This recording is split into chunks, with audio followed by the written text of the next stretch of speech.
16 जून 2013 यानी ठीक 10 साल पहले उत्तराखंड में बादल फटने से आए विनाशकारी बाढ़ ने कई शहरों और गांवों को तबाह कर दिया। इस बाढ़ में हजारों की संख्या में लोग बह गए, जिनमें से कई लोगों के शव कभी मिले ही नहीं। 10 साल बाद तबाही के केंद्र में रहे केदारनाथ की उस विभीषिका को याद करते हुए रामकरण बेनीवाल बताते हैं कि किस तरह उस बाढ़ ने उनके परिवार को हमेशा के लिए तोड़ दिया। उन्होंने बीबीसी को इस घटना के बारे में क्या बताया। मैं अपनी पत्नी और 5 अन्य लोगों, मेरे 2 भाई, उनकी पत्नियां और एक अन्य व्यक्ति के साथ 9 जून 2013 को राजस्थान के अपने गृह नगर जोधपुर से केदारनाथ के लिए चला था। मेरे बच्चे पढ़ाई और अन्य कामों में व्यस्त थे, लिहाजा उन्होंने हमारे साथ नहीं आने का फैसला किया था। मेरी पत्नी छोटा देवी और मैं उस विभीषिका के दिन से पहले तक 3 मुख्य धाम बद्रीनाथ, यमुनोत्री और गंगोत्री जा चुके थे। तब केवल केदारनाथ ही जाना बचा था। 16 जून को हम केदारनाथ के पवित्र मंदिर पहुंचे। वहां पूजा अर्चना करने के बाद हम नीचे की तरफ रामबाड़ा चल पड़े थे। अभी हम रास्ते में ही थे कि बहुत तेज बारिश होने लगी। हम करीब शाम 5 बजे रामबाड़ा पहुंचे और रात वहीं गुजारने का फैसला किया, लेकिन कोई एक शब्द भी नहीं बोल रहा था। सभी उदास और निराश थे।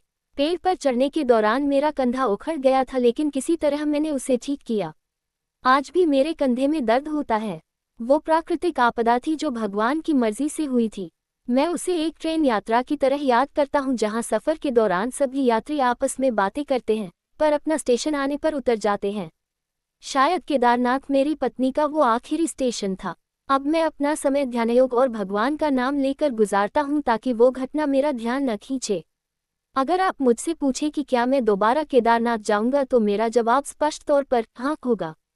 डर में जीने का कोई मतलब नहीं है और अब मुझे कोई डर भी नहीं है। वास्तव में मैं वहां अपने बच्चों को भी ले जाना चाहूंगा। केदारनाथ उत्तराखंड के रुद्रप्रयाग जिले में स्थित है, जो समुद्रतल से 3584 मीटर की ऊंचाई पर हिमालय के गढ़वाल क्षेत्र में पड़ता है। केदारनाथ को हिंदुओं के पवित्र 4 धामों में से एक माना जाता है। हिंदू धार्मिक ग्रंथों में जिन 12 ज्योतिर्लिंगों का उल्लेख है, केदारनाथ उनमें सबसे ऊंचाई पर स्थित ज्योतिर्लिंग है। केदारनाथ मंदिर के पास ही मंदाकिनी नदी बहती है। गर्मियों में यहाँ बड़ी संख्या में तीर्थ यात्री और पर्यटक आते हैं। यह मंदिर करीब 1000 साल पुराना बताया जाता है, जिसे चतुर्भुजाकार आधार पर पत्थर की बड़ी बड़ी पट्टियों से बनाया गया है। इसमें गर्भगृह की ओर ले जाती सीढ़ियों पर पाली भाषा के शिलालेख देखने को मिलते हैं। यह मंदिर गर्मियों के दौरान करीब 6 महीने के लिए ही खुला रहता है। सर्दियों में इसे बंद कर दिया जाता है। सर्दियों में यहाँ भारी बर्फबारी होती है, जिससे ये बर्फ की एक मोटी परत से ढक जाता है। मान्यता है कि देश भर में अद्वैत वेदांत के प्रति जागरूकता फैलाने वाले हिंदुओं के प्रसिद्ध संत आदि शंकराचार्य ने चारों धामों की स्थापना के उपरांत 32 वर्ष की आयु में इसी स्थान पर समाधि ली थी। उत्तराखंड में स्थित गंगोत्री, यमुनोत्री, केदारनाथ और बद्रीनाथ की यात्रा को 4 धाम यात्रा के नाम से जाना जाता है। हिंदुओं में धार्मिक तीर्थयात्रा के रूप में इसकी बहुत मान्यता है।